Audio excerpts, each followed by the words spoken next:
Hey nerds, Wayland here, bringing you some fresh new words about Overwatch. Specifically, I decided to talk a little bit about my favourite heroes, talk about their abilities and what my thoughts are on them, and I wanted to start off with Mercy. I did introduce her in the previous video, but I wanted to go into a little more detail, so that's what we're going to talk about today. Mercy is a support character who excels in healing wounded teammates. She is easily the single most effective hero to play for this purpose. However, unlike other support heroes who can heal, such as Lucio or Zenyatta, she is not capable of serious combat. She instead, of course, relies on her teammates for personal defense. She has a small sidearm, the Caduceus Blaster, which is useful in a squeeze, but is not meant for real combat per se. Her primary weapon is the Caduceus Staff, which is what Mercy uses to provide healing. The staff has two main modes, I suppose, which are activated by holding down either right or left click by default.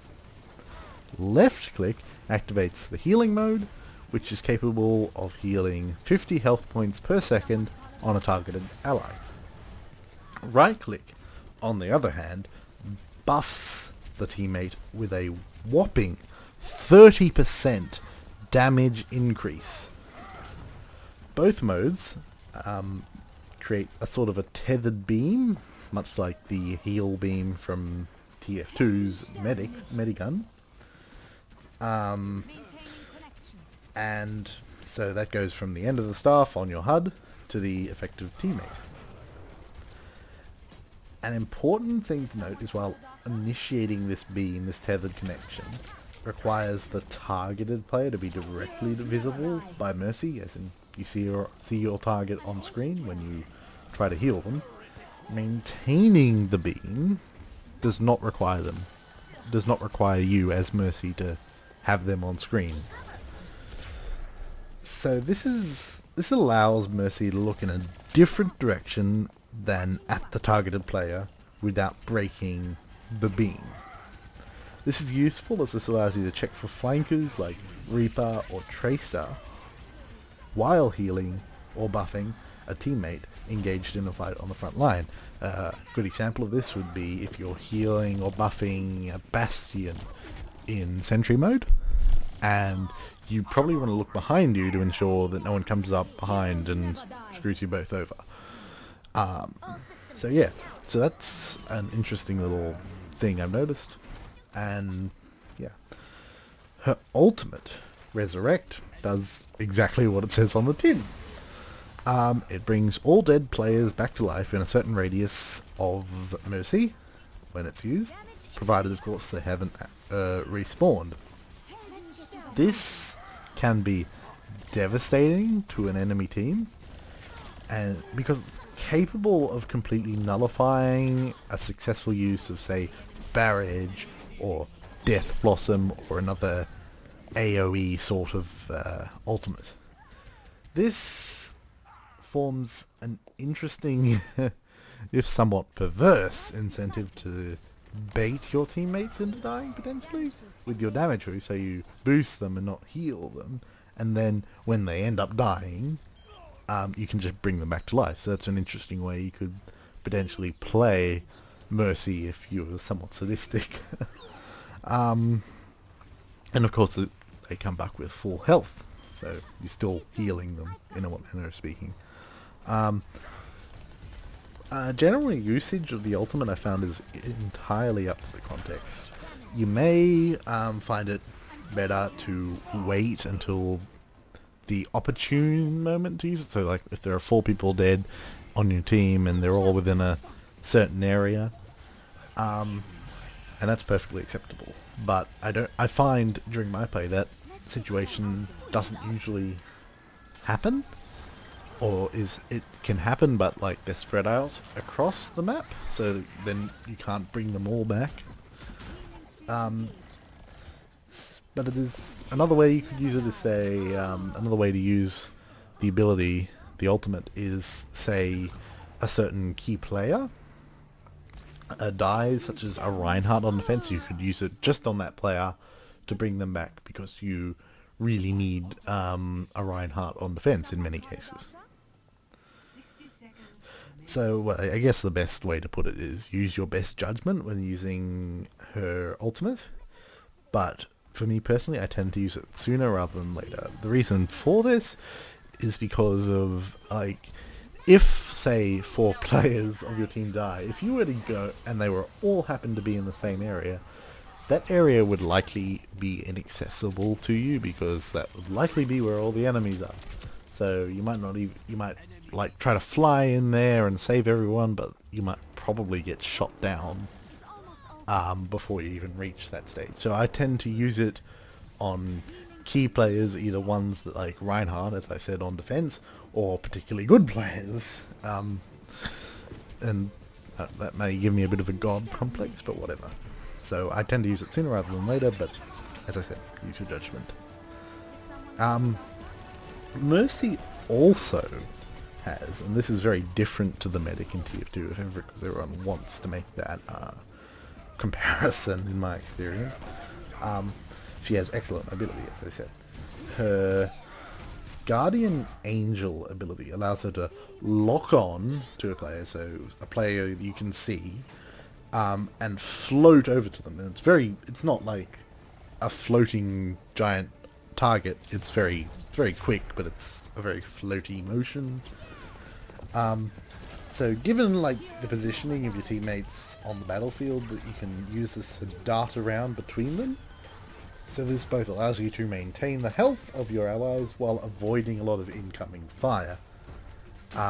Because as we know, healers are very much priority targets. So the more you move around, the more unpredictable you make your movements, the less likely the team is able to focus you and shoot you down.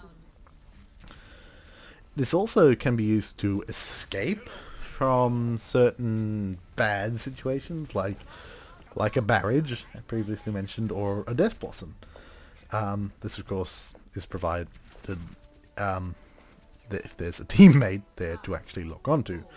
The ability recharges incredibly quickly. In fact, I think it's the fastest recharging ability in the game, with a cooldown of 1.5 seconds. So you can use it with effective impunity. It's not something like Lucio's Amp It Up where you should be selective. It's more about you can just use it, really. She also has a passive ability called Angelic Descent, which allows you to glide as you fall, so you fall much slower, really, if you hold the jump button while you're falling. These two abilities come together to form a unique synergy between Mercy and Pharah, with Mercy being able to borrow effectively Pharah's second to none god tier mobility, and Pharah gaining increased survivability and damage. And this together creates, well, when in the hands of good players, obviously, you can have an absolutely shit Pharah sometimes. But if you have good players, you get a force to be reckoned with. This neatly leads into my final point regarding Mercy, her reliance on her team. As an almost pure healer, Mercy is entirely dependent on her teammates for both personal defense and attacking and defending the objective. As such, the effectiveness of a Mercy is capped effectively at the effectiveness of her team. A lot of effectives in there. So what I mean is, you can have a good Mercy, but if the rest of the team is complete shit, then Mercy can do shit all, effectively. When you play Mercy, you will really only have fun, I suppose, if your team is competent enough to both intelligently play off you while simultaneously defending you. So you have the most fun as Mercy when your team is both has the intelligence to play off the fact they're being healed or being buffed, as well as looking after you at the same time. So you need teammates who can multitask, in a manner of speaking. This also is augmented with good team communication. So a team that communicates and looks after you and can play off you, that's when you have the most fun as Mercy. My best experience to date as Mercy, which you're looking at now, was me pairing up with two friends who are also extensively experienced TF2 players. With Soldier 76, I'm kind of sort of pocketing, I guess, having previously played at the Platinum competitive level. We were communicating over Discord at the time, which you can probably hear in the background. This level of coordination resulted in a genuinely fun experience for me as Mercy. While obviously it's unrealistic to expect every player to be a god tier comp player who can just mow down the opposition, just as a PSA, please try to be mindful of your Mercy if you play with one. It should go without saying, but I'm going to say it anyway. Look after your Mercy, and she'll look after you. However, unfortunately, that's all the time we have for today, folks. Let me know if you want to hear my thoughts on a specific character, and I'll see what I can do. Until next time, though, this is Wayland, signing off.